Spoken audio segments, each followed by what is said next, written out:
Vince, thank you for posting this on YouTube for me. To give you guys a little bit of background on who I am a doctorate of interstellar anthropology.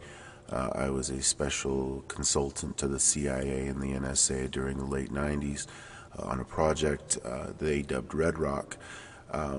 The U.S. government had somehow come into possession information that in Iraq, in the ruins of the ancient city of Ur, Sumerian city, the archaeologists working there, some French archaeologists, had found a device, and I was brought in as an expert on this culture, as an expert on these ancient artifacts, to basically tell them what I thought it was and what I thought it would do.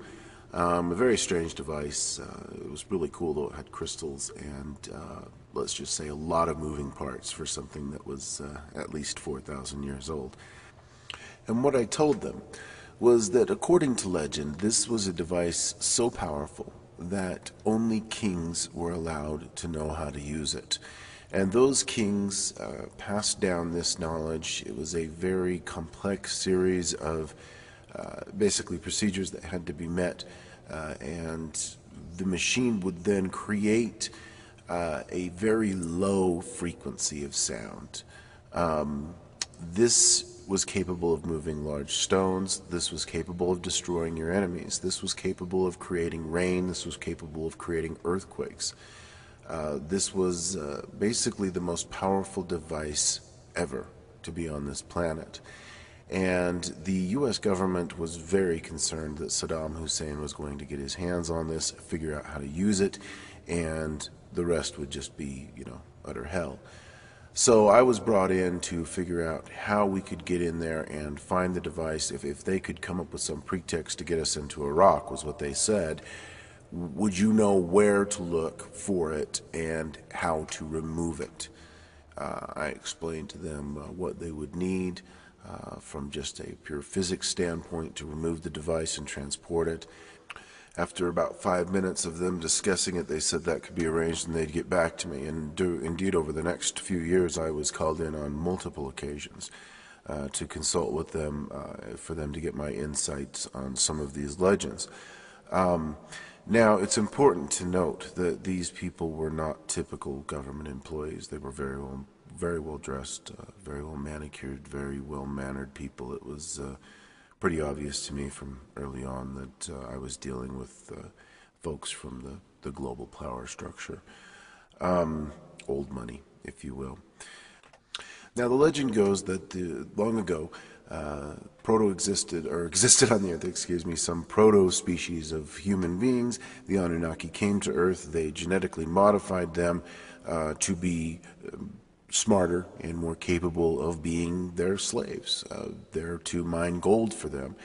And the Anunnaki would check in from time to time, and whoever had the most gold would get these great, what they would consider presents from the gods.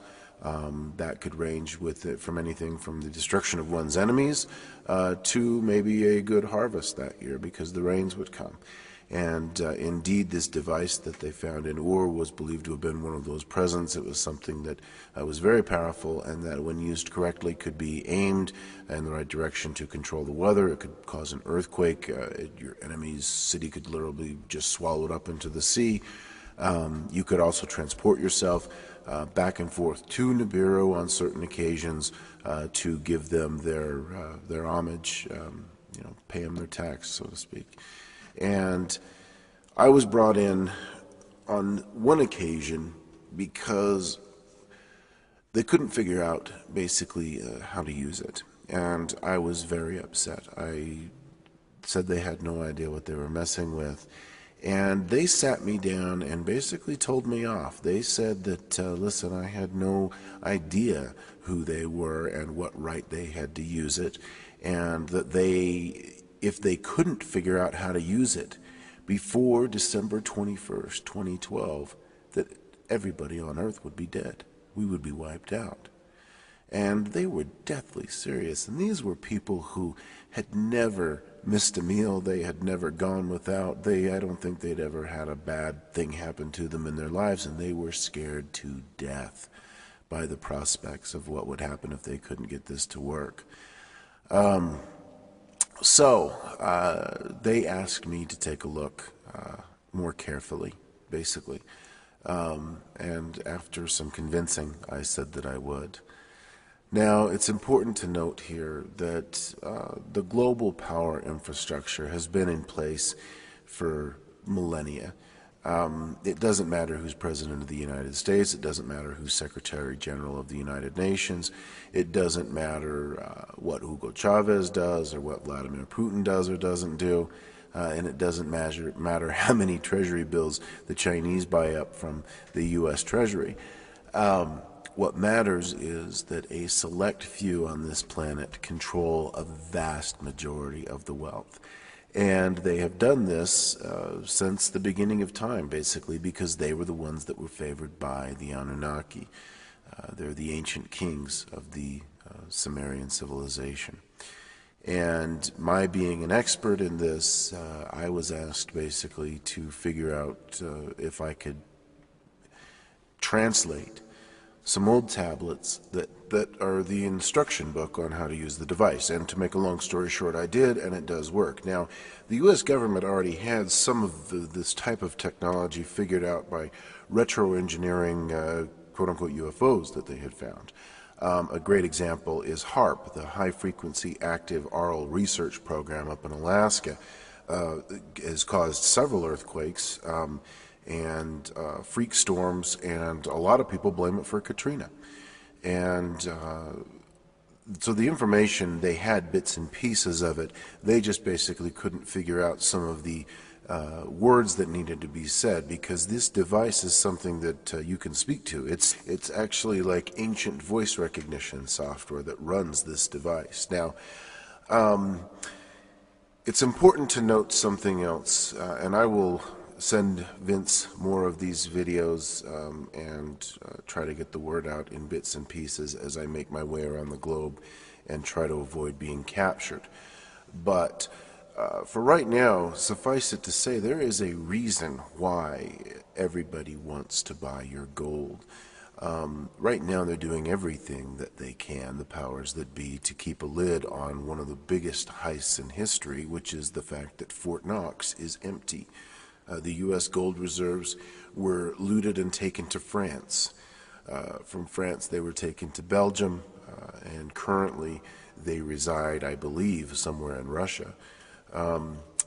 The gold reserves in China, however, are very attractive to these folks, and they are planning a series of attacks. The Stuxnet computer worm virus that attacked Iran's nuclear reactors was designed by this group. I've always just referred to them as the powers that be. The mainstream media is controlled by them. They don't report on them. The stories that come out about them are quickly shuffled to the side or laughed off as just being silly. But these folks do control the world, and the reason they want to try to keep things from going bananas is they want to be able to buy up as much gold as they can. And so they're trying to get everybody they can to send in their little gold trinkets, their old necklaces. They're smelting them down, and they're getting ready for when the Anunnaki come back. And now that they've got the device working, they feel like they can complete this plan. Because I know what they were trying to do, they want me dead, and they'll stop at nothing to see that that happens. They blew up an entire wing of my university, destroying my lab, destroying my records, destroying my work, just to try to kill me. And unfortunately for them, there is a piece of information that I did not tell them about the device. A trump card, if you will, that I decided to keep in my back pocket just in case they tried to somehow double-cross me. And I'm going to end this for right now. I will tell you all about it in part 2. I won't tell you where I'm going, but I'll talk to you next time. Over and out.